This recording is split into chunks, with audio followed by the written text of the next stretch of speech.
Hi, I'm James Dunn. Welcome to the Inside Network.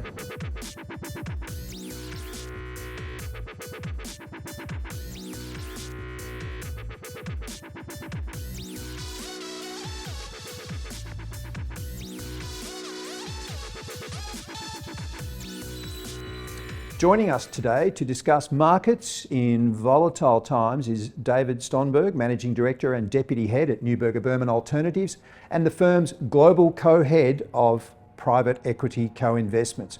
Welcome, David. Thank you, James. David, on a macro setting, so many different factors that are assaulting investors, geopolitics, inflation's return, correlations that they thought were locked in stone may have broken down, quantitative tightening, interest rates. As always, so many different things can distract investors. So what's Neuberger Berman's view on where really resilient assets can be found? Great question. So when we're wearing our investment hat on a private equity opportunity, what we're thinking about is we're going to own this asset for 4 to 7 years. In that 4 to 7 year time frame, there's a lot that's going to happen in the world across any number of those metrics that you measured. Geopolitically, it's going to, the sands are going to shift. Inflation, quantitative tightening, quantitative easing, valuation multiples across markets. Trying to predict those events in advance, I don't have that crystal ball. So what we think about in private equity investing, and this is broadly speaking, right, but from a generalist perspective, is we want to be in assets that are high quality. What do I mean by that? Industries that are growing faster than GDP, industries broadly speaking that have high free cash flow associated with them, low capital intensity, probably good customer and supplier diversification, probably not too much in the way of commodity exposures associated with them. That's a good industry. And then a well-positioned company within that industry, number 1, 2, or 3 in their particular niche. Hopefully with a good management team and also a good private equity firm with a value creation plan associated with that particular in company, that investment in that industry.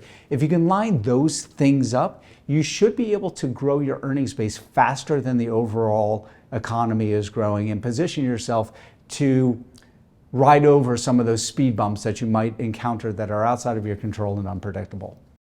Neuberger Berman sees an extremely large deal flow in any year, but historically you invest in a little over 1 in 10 of them, around 13% of what comes across your desk. So how do you narrow down such a large investable universe, and how much of the team's time goes into that winnowing of opportunities?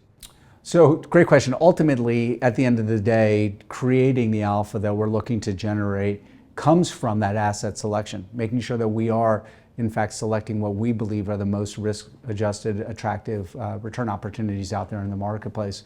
Broadly speaking, we're looking for those companies, which we talked about a little bit, but those most well-positioned companies in the industries that we want to be in over the next 5 to 10 years, with the private equity firms that we like and trust the most, with the value creation plan to accelerate those earnings. Broadly speaking, that's what we're looking for. For those investment opportunities that are lacking those attributes, we're probably going to stay away.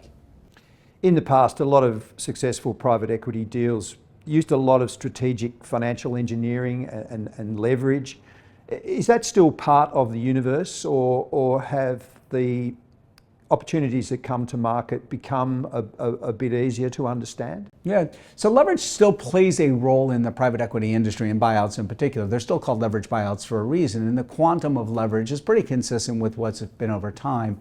However, there's more equity in these transactions. It's not about financial engineering. In order to create the returns, it's really about that lead private equity firm having a value creation plan, being able to accelerate, grow earnings, being able to reposition that company so that upon exit, someone's going to be willing to pay more for it than the private equity firm that bought it paid for it up front.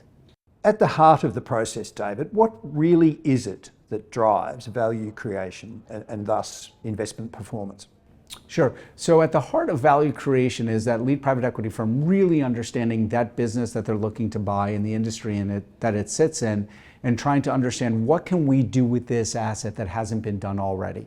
Are there new products that we can add? Are there new strategies, new markets? Do we need to increase the marketing effort that's been deployed here? Does this company need more investment into R&D? So there's lots of investment opportunities. Sometimes it's, can we consolidate a particular market? Can we grow into new markets?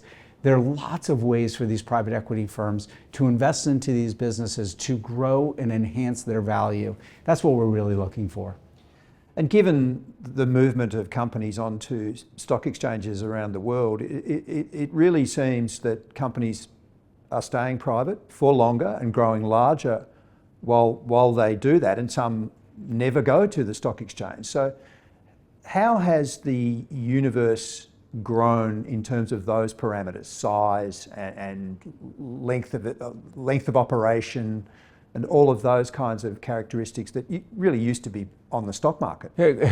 Excellent question. So the stock market historically served a very important function in the capital markets of providing capital for growth at a return level that made sense for the investors into those markets.